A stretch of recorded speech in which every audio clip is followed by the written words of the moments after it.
Hello வணக்கம். Welcome to நெல்லையாச்சி சமையல். இன்றைக்கி நம்ம சேனலில் பார்க்க போகிற ரெசிபி வந்து மோர் குழம்பு. மோர் குழம்பு வந்து நம்ம இன்றைக்கி வெள்ளை பூசணி போட்டு பண்ண போகிறோம். இது வந்து மோர் குழம்பு வந்து 2-3 காய் போட்டு பண்ணலாம். சேப்பங்கிழங்கு போட்டு பண்ணலாம், வெண்டைக்காய் போட்டு பண்ணலாம், பருப்பு வடை போட்டு பண்ணலாம், அதுவும் நல்லாயிருக்கும். இன்றைக்கி நம்ம வந்து மோர் குழம்பும் பீன்ஸு பருப்பு உசிலியும் பண்ண போகிறோம். அந்த ரெண்டும் எப்படி இருக்குதுன்னு நீங்கள் பாருங்கள். பார்த்துட்டு எங்கள் சேனலுக்கு வந்து நீங்கள் வந்து சப்ஸ்கிரைப் பண்ணுங்கள், லைக் பண்ணுங்கள், ஷேர் பண்ணுங்கள், கமெண்ட் பண்ணுங்கள். அது மாதிரி புதுசாக அந்த வீடியோவை பார்க்குறவங்களும் லைக் பண்ணுங்கள், ஷேர் பண்ணுங்கள், கமெண்ட் பண்ணுங்கள், சப்ஸ்கிரைப் பண்ணுங்கள். வாங்க ரெசிபிக்குள்ளே போகலாம். இன்றைக்கி வந்து நம்ம மோர் குழம்பு பண்ண போகிறோம். மோர் குழம்புக்கு வந்து நம்ம வெள்ளை பூசணி போட்டு பண்ண போகிறோம். வெள்ளை பூசணியை போட்டு பண்ண போகிறோம். தயிர் இந்த பாருங்க, 1 கப்பு தயிரை கடைஞ்சி மோராக ஆக்கி வச்சுருக்கேன். வெள்ளை பூசணியை 1 கப்பு எடுத்து வச்சுருக்கிறேன்.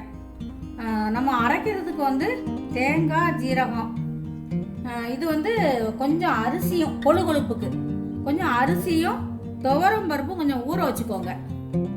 கொஞ்சம் ஊற வச்சுக்கிட்டு அரைச்சிங்கன்னா அந்த கொழுப்பு கிடைக்கும் நல்லா.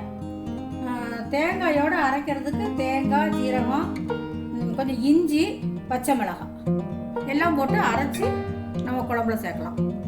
வாங்க இப்போ நம்ம வெள்ளை பூசணியை நம்ம அவிச்சிடுவோம். லேசாக தண்ணி விட்டு அவிச்சு போடணும்.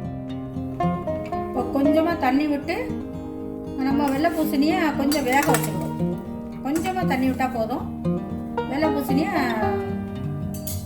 மூடி வச்சு வேக வச்சுக்கணும். வாங்க அதுக்குள்ளேயும் நம்ம அரைக்கிறதெல்லாம் எப்படின்னு அரைச்சிட்டு வந்து காட்டுறேன்.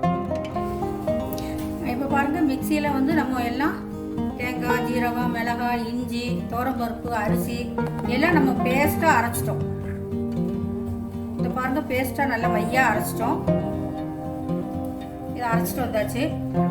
மோர் குழம்பு வந்து நம்ம வெள்ளை பூசணி போட்டு வைக்கலாம், வெண்டைக்காய் வதக்கி போட்டு வைக்கலாம், சேப்பங்கிழங்கு போட்டு வைக்கலாம், வடை போட்டு வைக்கலாம். இன்னைக்கு நம்ம வந்து வெள்ளை பூசணி போட்டு வைக்கிறோம். பாருங்க, வெள்ளை பூசணி வந்துட்டு ரொம்ப வேகாண்டாம், உடஞ்சிரும். இப்போ இதில் உப்பு கொஞ்சம் போட்டுட்டு நம்ம அரைச்சி வச்ச பேஸ்ட் கொஞ்சம் போட்டு பச்சை வாசம் போக நின்று கொஞ்சம் கொதிக்க வச்சுக்கணும். லைட்டாக போட்டுட்டு அந்த அரைச்ச பேஸ்ட்டை விட்டு இதை போட்டு கொஞ்சம் தண்ணி, மிக்சியை கழுவி கொஞ்சம் தண்ணி விட்டு கொஞ்சம் பச்சை வாசம் போக நின்று கொஞ்சம் கொதிக்க வச்சுக்கணும். இப்போ நல்லா கொதி வந்துட்டு பச்சை வாசனை போயிட்டு கொஞ்சம் காயப்பொடியை போட்டு நல்லா கிளறி விட்டுட்டு இதை ஆஃப் பண்ணிடலாம். ஆஃப் பண்ணிவிட்டு கொஞ்சம் நேரம் கழித்து மோர் விடலாம். நம்ம இப்போ அதுக்கப்புறம் தாளிக்கிறது என்னன்னு பார்த்துருவோம். இப்போ நம்ம தாளிச்சிருவோம். தேங்காய் எண்ணெய் ஊற்றிருக்கேன். நான் தேங்காய் எண்ணெய் ஊற்றினா நல்லா வாசமாக இருக்கும். தேங்காய் எண்ணெய் 1 ஸ்பூன் ஊற்றிக்கிட்டு கடுகு, உளுத்தம்பருப்பு போட்டு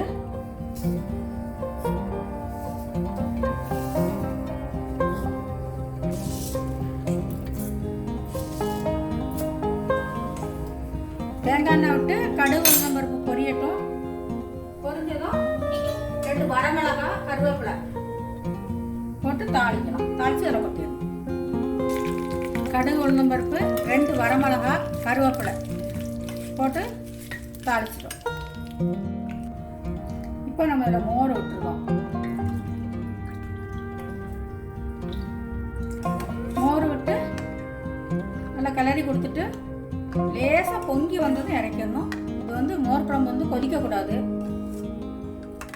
இது பாருங்க, மோர் குழம்பு வந்து நுர கூட்டி வந்ததும் நம்ம இறக்கிடலாம். ரொம்ப கொதிக்க விடக்கூடாது, திரிஞ்சு போயிடும். அதேமாரி மஞ்சள் பொடி வேணுங்கிறவங்க கொஞ்சம் லைட்டாக போட்டுக்கலாம். நான் இன்றைக்கி வந்து மஞ்சள் பொடி போடலை. மஞ்சள் பொடி கொஞ்சமாக போட்டுக்கலாம், லைட்டாக போட்டு பண்ணிக்கலாம். நுர கூட்டி வந்ததும் ஆஃப் பண்ணிடுங்க. இப்போ பாருங்கள், நல்லா கொழுப்பாக இருக்குது. ஆஃப் பண்ணிடுங்க. இப்போ மோர் குழம்பு ரெடி ஆகிட்டு இல்லை கருவேப்பிலை, கொத்தமல்லி தூவிட்டு நம்ம தாளித்ததை அதில் கொட்டி கிளறிடலாம்.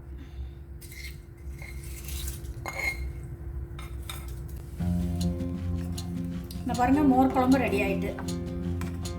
இதை வேறு பவுலில் மாற்றி உங்களுக்கு காட்டுறேன் அப்படின்னு. இப்போ வந்து நம்ம மோர் குழம்புக்கு உசிலி பண்ண போகிறோம். உசிலிக்கு வந்து பீன்ஸ் வந்து 1/4 கிலோ கட் பண்ணி வச்சுருக்கிறேன் கழுகி. 1 கப்பு வந்து நான் இன்றைக்கி வந்து 100 கிராம் வந்து கடலைப்பருப்பு நிறைய போட்டிருக்கேன். ஆனால் நீங்கள் வந்து என்ன பண்ணலாம், கடலைப்பருப்பு போட்டும் பண்ணலாம், இல்லைன்னா பாதி 50 கிராம் துவரம்பருப்பு பாதி கடலைப்பருப்பு பாதி, அது 50 இது 50 போட்டு கூட பண்ணலாம். அதுவும் நல்லா தான் இருக்கும். இப்போ இந்த கடலைப்பருப்பு கூட 2 வரமிளகா, கொஞ்சம் பெருங்காயப்பொடி, கொஞ்சம் உப்பு 3ஐயும் போட்டு கொஞ்சம் பிறுபிறுன்னு அரைச்சிடுவோம். வடைக்கு அரைக்கிற மாதிரி பிறுபிறுன்னு அரைச்சி வச்சுக்கோங்க. அதுக்குள்ளே நான் அந்த பீன்ஸை வேக வச்சுருவோம். பீன்ஸை வேக வச்சு பீன்ஸ் பாருங்க அவிச்சு வச்சுட்டோம். இது வந்து கடலைப்பருப்பு வந்து குறைன்னு அரைச்சி வச்சாச்சு. இப்போ நம்ம கடாயை வச்சு கடுகு உளுந்தம்பருப்பு போட்டு தாளிச்சிட்டு இதை போட்டு வதக்கணும் கடலைப்பருப்பை.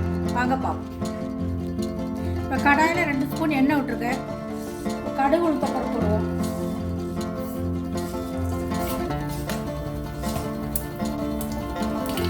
கடுகு பொரிஞ்சிட்டு உளுத்தம்பருப்பு போடுவோம்.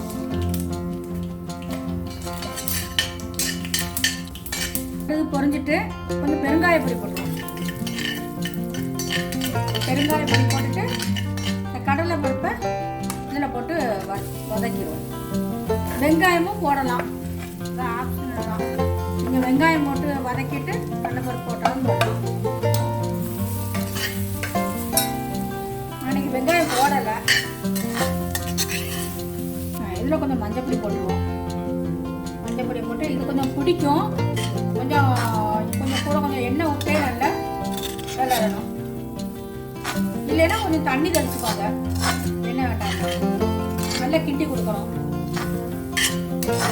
மூடி வச்சு தான் சரியாகும். நான் அந்த கடலைப்பருப்பு கூட 2 வரமிளகா போட்டு அரைச்சிருக்கேன். உங்களுக்கு காரம் கூட கொஞ்சம் வேணும்னா கொஞ்சம் காரப்பொடி பத்தப்பொடி போட்டுக்கலாம். இது வந்து கொஞ்சம் பிடிக்கும்.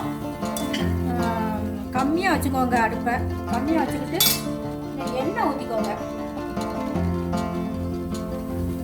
கொஞ்சம் எண்ணெய் ஊற்றி மூடி வேணாலும் வச்சுக்கலாம். இப்போ கொஞ்சம் எண்ணெய் விட்டு கிண்டியிருக்கேன்.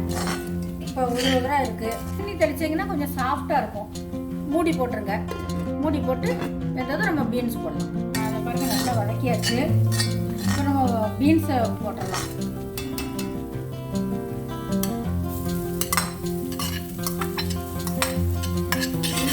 பீன்ஸை போட்டு கிளறிட்டு கருவேப்பிலை பண்ணி இப்போ ரெடி ஆகிட்டு பாருங்க. பீன்ஸு பருப்பு உசிலி. நான் தேங்காய் போடலை, பருப்பு நிறைய போட்டிருக்கனால தேங்காய் போடலை. உங்கள் ஆப்ஷன் தான், நீங்கள் போடணும்னா போட்டுக்கலாம். இது வந்து வாழைப்பூலையும் பண்ணலாம். வாழைப்பூ பருப்பு உசிலி இதே மாதிரி பண்ணலாம், நல்லாயிருக்கும். மோர் குழம்புக்கு இந்த பீன்ஸ் உசிலி நல்லாயிருக்கும், பண்ணி பாருங்கள். சாதம் ரெடி, மோர் குழம்பு, பீன்ஸ் உசிலி எல்லாம் ரெடி ஆகிட்டு நீங்களும் சாப்பிட வரலாம். நீங்களும் உங்கள் வீட்டில் இதை மாதிரி செஞ்சு பாருங்கள். மோர் குழம்புக்கு நல்லா இருக்கான்னு பார்த்து சொல்லுங்கள். செஞ்சு பார்த்துட்டு எனக்கு வந்து லைக் பண்ணுங்கள், ஷேர் பண்ணுங்கள், கமெண்ட் பண்ணுங்கள், சப்ஸ்கிரைப் பண்ணுங்கள். மேலும் புதுசாக பார்க்குறவங்களும் எனக்கு லைக் பண்ணுங்கள், ஷேர் பண்ணுங்கள், சப்ஸ்கிரைப் பண்ணுங்கள். மீண்டும் அடுத்த ரெசிப்பியில் உங்களை நான் சந்திக்கிறேன். நன்றி, வணக்கம்.